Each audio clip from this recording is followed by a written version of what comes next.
Hey guys, Youngblood with you, and I wanted to pick up where we left off with our aggressive infiltration guide. But before we even get into the meat and potatoes of this, I wanted to put out a reminder that we're going to be talking about bolt-action sniper rifles. I've gotten a couple comments before, and I think it's important to address that, yes, a scout rifle or an SMG is probably going to be much better suited for most people in this role, but that's not what this series is about. We're specifically talking about like the battlefield style aggressive recon, and in order to do that, we're using bolt action rifles. So our selection, and this is going to be pretty quick because we're just going to talk about the weapons themselves and the attachments. We'll get into suit slots and upgrades later on. But what do you want out of your rifle? And that's what you really need to know before you can choose your weapon. For me, you want to be able to kit yourself out with low zoom optics, and you want something that's going to be able to rechamber rounds quickly and quick reloads, so a higher rate of fire. Now, for each faction, there's one weapon that really fits the bill. For the VS, it's the Ghost. For the TR, it's the TSAR-42. And for the new conglomerate, it's the SAS-R. Now, the reason we're choosing these is because of the things that I just talked about. They all are able to be kitted out with low zoom optics, and they have a faster rate of fire than their longer distance cousins. You'll notice that they have shorter reload times. They still do a lot of damage up close. They really are just the three that are best suited for this particular type of role. Now, when we talk attachments on these, there's really only a couple that you really even need to consider. Now, everybody's going to have a personal preference when it comes to the scope that you're using.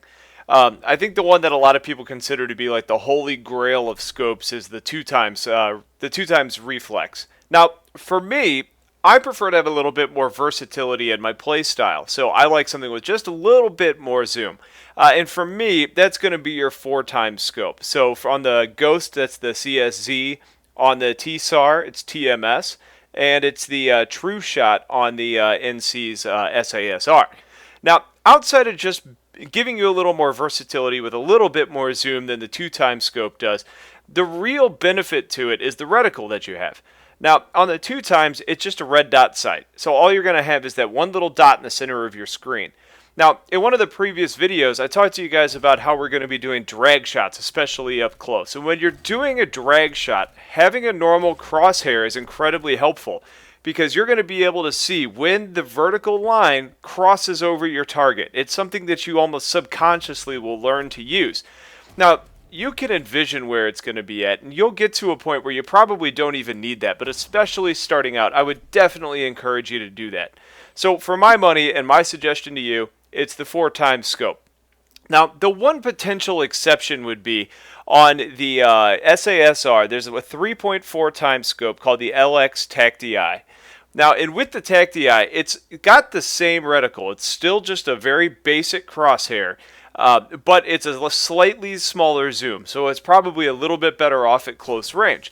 The only downside to that one is it's a circular lens, whereas the True Shot, the 4x, is the big blocky square one, and it gives you a lot more view when you're actually scoped in. So I still prefer the 4x, but that's the one probably exception where I would suggest you actually do that. The 3.4 on the SAR and on the Ghost, it's got the little chevrons, and it makes it a little bit more difficult to actually line up your shot. So that's my suggestion as far as the scopes go. Again, with optics, everything is so opinionated, and it's really going to be whatever suits your needs best. So play around with them a little bit. The test server and the VR range are going to be excellent places to test those out and see what works best for you.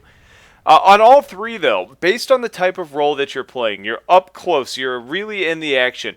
And I was hesitant to suggest this until I got in and actually did quite a bit of testing and playing with it. But the suppressor is actually an outstanding thing to have. It's going to keep you off the mini-map a lot better. It's not going to be as loud when you fire.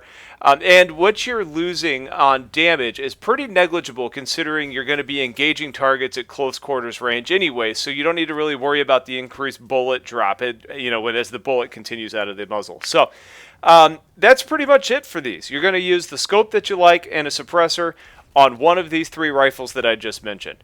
So, again, told you I was going to keep it short. That's pretty much it for now. The next one's actually going to be about sidearm choice and how you should kit the rest of yourself out.